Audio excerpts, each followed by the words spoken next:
Je remplis un bac d'eau froide. C'est toujours mieux pour les légumes. Par exemple, pour la salade, si vous la lavez dans l'eau chaude, elle va flétrir plus facilement. Plus on met de la chaleur, plus ça peut attirer d'autres contaminants. En gros, par exemple, là, je vais remplir,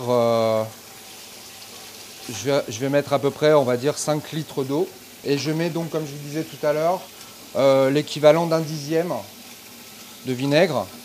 C'est-à-dire, à peu près, voilà, j'ai mis à peu près 50 centilitres. C'est le bon dosage. Je coupe la racine qui, de toute façon, n'est pas consommable. Donc, pourquoi j'ai coupé la racine? C'est pour aller au cœur du produit. Puisque au centre, c'est très serré. Donc là, l'eau va pouvoir aller partout.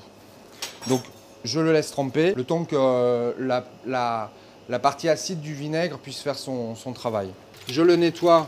Je n'hésite pas à le frotter. Alors effectivement, on peut utiliser une brosse. C'est des brosses en poil plastique dur.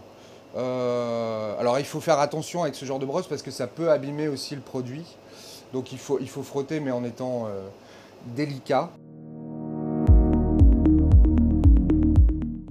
On peut utiliser aussi des brosses en naturel. Et le désavantage du naturel, c'est que ça sèche moins bien. Si on les laisse mal sécher, on peut avoir des problèmes de moisissure et de voilà. Donc malheureusement, dans les métiers de la cuisine, on privilégie le plastique qui va moins contaminer.